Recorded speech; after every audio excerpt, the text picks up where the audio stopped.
Hello students, पिछले class में question number 12 तक सॉल्व हो चुका है। आज 13 नंबर क्वेश्चन से बताएंगे। ठीक है, देखिए 13 नंबर क्वेश्चन में क्या बोल रहा है। देखिए 13 नंबर क्वेश्चन में बोल रहा है कि कितने वर्ष में कोई धन 4% वार्षिक साधारण ब्याज की दर से दुगुना हो जाएगा।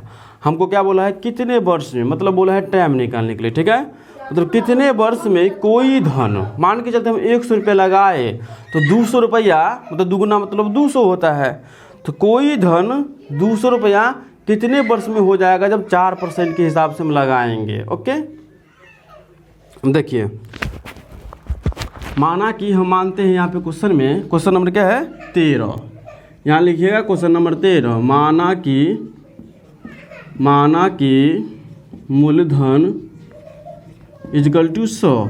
ठीक है, हम माने हैं कि 100 रुपये हम लगाए तो क्वेश्चन में आपका क्या दिया है कि कितने वर्ष में 4% की दर से दुगुना हो जाएगा। 4% की दर से, दर कितना दिया है आपका 4% की दर से दुगुना हो जाएगा। कितने वर्ष में कोई धन 4% की दर से दुगुना हो जाएगा, मतलब कोई धन, तो कोई धन कितना क्वेश्चन में स्पष्ट नहीं दिए थे, इसलिए हम माने हैं मूलधन बराबर 100 रुपया। हम मान के चलो 100 रुपया इन्वेस्ट किए 4% की दर से, तो क्वेश्चन में क्या बोला है दुगुना हो जाएगा। तो इसका मतलब है 2 से मल्टीप्लाई कर देंगे तो 200 रुपया हो जाएगा, तो आपका मिश्र धन हो जाएगा 200 रुपया। ओके, अब देखिए मिश्र धन क्यों हुआ 200 रुपया, क्योंकि क्वेश्चन में क्या बोला है कोई धन 4% की दर से दुगुना हो जाएगा। तो हो जाएगा, देखिए आपका 100 रुपया कहीं पे लगाए, ओके, और आपको जब मिलेगा तो इंटरेस्ट सहित मिलेगा, तो उसको आप क्या बोलिएगा मिश्र धन। ओके, तो यही है मिश्र धन बराबर 200 रुपये। इसमें क्या है इंटरेस्ट इंक्लूड है। ओके, चलिए तो हमको क्या बोला है निकालने के लिए, समय मतलब time is equal to what. Okay, चलिए क्वेश्चन समझ में आ गया। क्वेश्चन में क्या बोला है कि कितने वर्ष में कोई धन 4% वार्षिक साधारण ब्याज की दर से दुगुना हो जाएगा। क्वेश्चन में धन कितना इन्वेस्ट किए सो भी नहीं बोला है, और कितना रुपया है दुगुना हो जाएगा सो भी हमको नहीं बोला है। इसलिए हम क्वेश्चन में यहाँ पे हम मूलधन बराबर 100 माने हैं। आप 200 भी मान सकते हैं, 500 भी मान सकते हैं, 1000 भी मान सकते हैं, आप पर डिपेंड है। ठीक है, यदि या 5 रुपया भी मान सकते हैं, 2 रुपया भी मान सकते हैं, जितना मर्जी उतना आप मान सकते हैं। ठीक है, इसलिए हम 100 रुपये यहाँ पे माने हैं। ओके, तो मूलधन बराबर 100 रुपया माने हैं, और क्वेश्चन में बोला है कि 4% की दर से दुगुना हो जाएगा, तो इसलिए मिश्र धन बराबर हम 200 रुपये लेंगे। 200 रुपया क्यों हुआ, क्योंकि क्वेश्चन में बोला है दुगुना। तो देखिए यदि हम 100 रुपया इन्वेस्ट करेंगे तो इसका मतलब है कि 200 रुपया हो जाएगा, इसलिए हम 2 से मल्टीप्लाई करके यहाँ पे ये 200 रुपया हो गया। ठीक है, नहीं तो यहाँ पे स्पष्ट आप लिख भी सकते हैं 100 मल्टीप्लाई 2 इजकल टू 200 रुपया। चलिए तो समय बराबर हमको बोला है निकालने के लिए, समय बोला है निकालने के लिए टाइम। तो टाइम का फॉर्मूला क्या होता है हम बताए थे पिछले क्लास में, यदि नहीं देखे हैं इंट्रोडक्शन वाला क्लास तो सबसे पहले इंट्रोडक्शन वाला क्लास देख ले। ओके, चलिए फिर लिखिए यहाँ पे समय बराबर, चलिए तो आपको फॉर्मूला पता होगा समय बराबर क्या होता है 100 multiply SI is equal to P multiply rate.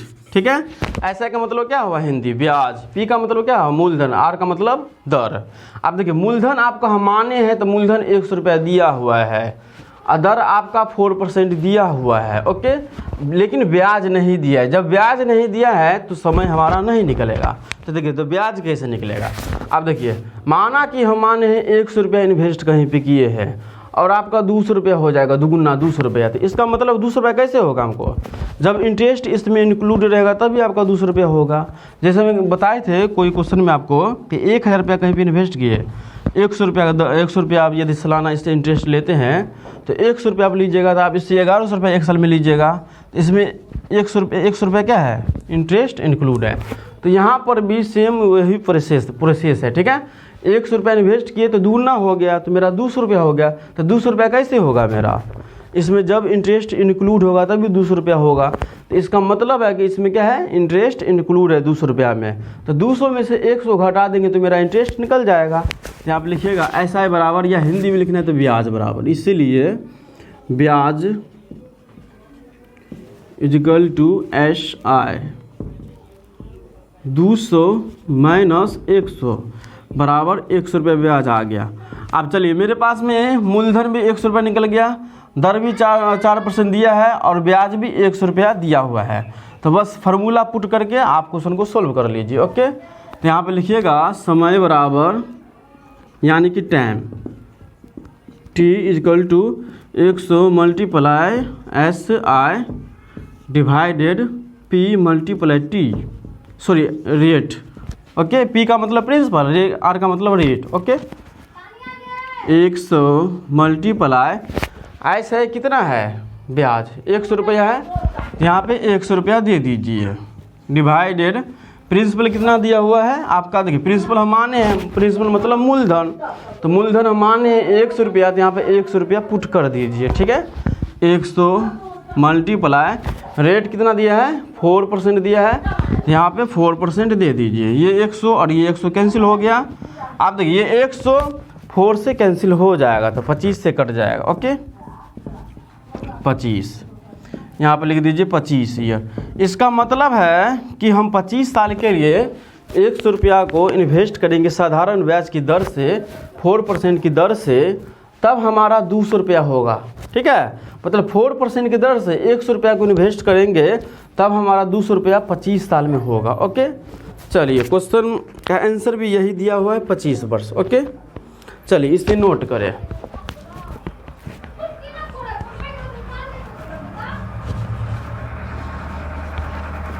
चलिए 14 नंबर क्वेश्चन की ओर चलते हैं। देखिए 14 नंबर क्वेश्चन में क्या है,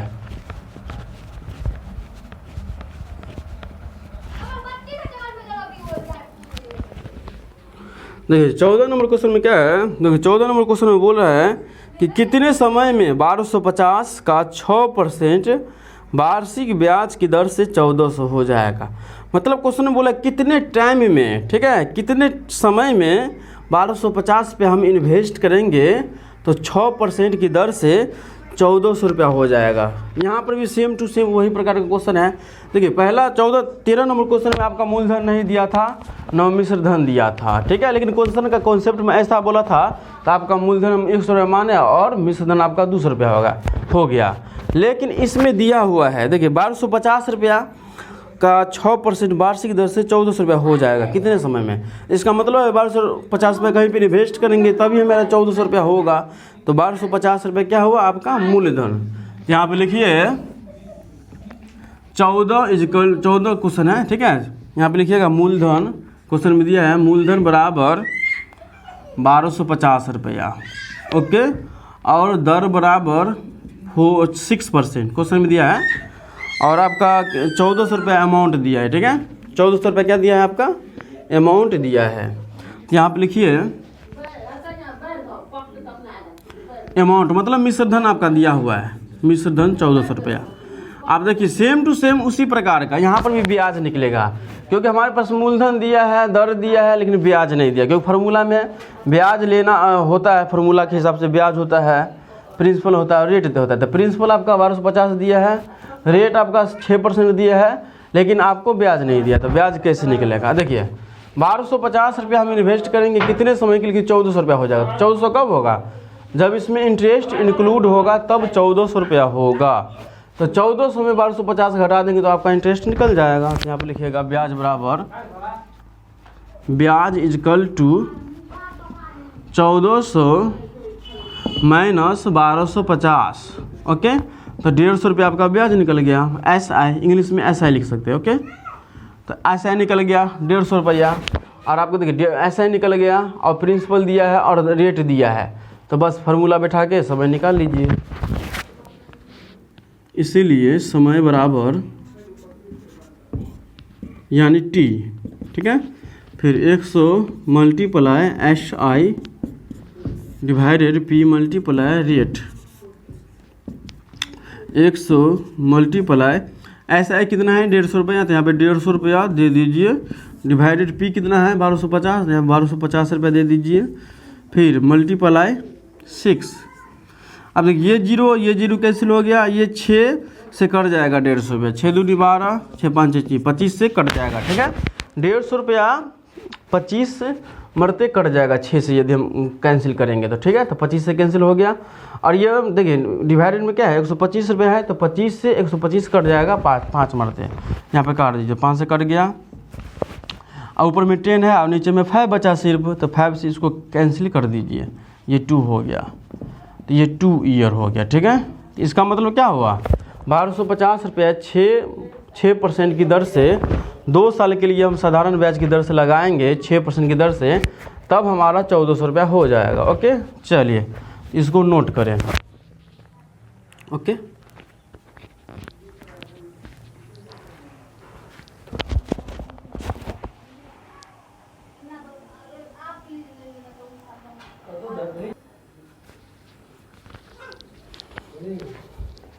चलिए 14 नंबर क्वेश्चन कंप्लीट हो गया। नहीं नोट किए हैं तो वीडियो को रोक कर नोट कर ले, ठीक है। फिर 15 नंबर क्वेश्चन की ओर चलते हैं। देखिए 15 नंबर क्वेश्चन जैसा 13 और 14 बनाए हूबहू 15 उसी प्रकार का क्वेश्चन है। इसको समझा देते हैं और फिर आप बना लीजिएगा, ठीक है। देखिए क्या है 15 नंबर क्वेश्चन में, देखिए बिजली का बिल ठीक समय पर जमा न करने पर 12.5% की दर से बिजली का बिल 350 का था। देखिए 350 रुपये का बिजली बिल था, कितना का था 350 रुपया का बिजली बिल। ओके, कितना का था 350 रुपया का बिजली बिल था। यदि देर से जमा करने पर उसे 1600 रुपया देना पड़ा, मतलब समय पर जमा नहीं किया, ठीक है, देर से जमा किया तब इस 1600 रुपया दिया। कितना परसेंट की दर से 12.5% की दर से। ओके, कितना दिया है 12.1/2, इतना परसेंट की दर से 350 बनता था, लेकिन देर से जमा करने पर, समय पर जमा न करने पर उसको 1600 रुपया जमा करना पड़ा। तो आपको बोला है टाइम निकालने के लिए, मतलब कितना समय लेट किया, कितना टाइम लेट किया तो उसको 1600 रुपया जमा करना पड़ा, ठीक है। तो देखिए आपको समय पर यदि जमा करते तो 350 रुपया जमा करते 12% की दर से, 12.5% की दर से, लेकिन आप लेट किए तो आपको 1600 रुपया जमा करना पड़ा। तो आप कितना समय लेट किए सो बोला है निकालने के लिए टाइम, ठीक है। तो हूबहू क्वेश्चन उसी प्रकार का 13 जैसा था, जैसा 14 था, उसी प्रकार का 15 नंबर क्वेश्चन है, ठीक है। तो इसका मतलब है कि 350 रुपया आपका क्या हुआ मूलधन। तो यहाँ पे लिख लीजिएगा, क्वेश्चन थोड़ा यहाँ पे समझा देते हैं, 15 नंबर बनाएंगे नहीं। यहाँ पे लिखिए मूलधन इजकल टू 350 रुपया और रेट कितना दिया है दर 12.5%, और मान के चलो 1600 रुपये लेट में आप जमा किए थे। इसका मतलब है कि 350 रुपया में इंटरेस्ट इंक्लूड हो गया है, तभी 1600 रुपये आप जमा किए। ओके, यहाँ पे लिखिएगा मिश्र धन इजकल टू 1600 रुपया, ठीक है। आप उसी प्रकार का देखिए मूलधन आपका दिया है और दर दिया है, हमको क्या निकालना है बस ब्याज। तो बस 1600 में से 350 घटा दीजिए। जैसे यहाँ पे कैसे किए दोनों क्वेश्चन में 1250 था, 1400 रुपया था, तो 1400 में से 1250 रुपया घटा दिए तो 150 रुपया निकल गया। तो सेम टू सेम उसी प्रकार का प्रोसेस 1600 में से घटा दीजिए 350 रुपया, तो यहाँ पर निकल जाएगा ब्याज इजकल टू 1600 माइनस 350, तो हो गया आपका 1250 रुपया। 1250 रुपया क्या हो गया ब्याज। तो बस समय निकालना है, तो समय का फार्मूला क्या होता है, टाइम का formula 100 multiply SI divided P गुने T R, ठीक है। बस देखिए आपका साधारण ब्याज मतलब ऐसा है 1250 रुपया निकल गया, और प्रिंसिपल 350 रुपया दिया है, और रेट आपका 12.5% दिया है। बस फार्मूला पर पुट करके आंसर को यहाँ पे आंसर आपको निकल जाएगा, ठीक है। यदि कोई भी डाउट हो तो कमेंट्स कर दीजिएगा, फिर दोबारा यह क्वेश्चन को हम सोल्व कर देंगे। ओके, तो मिलते हैं नेक्स्ट क्लास में, जब तक के लिए बाय बाय।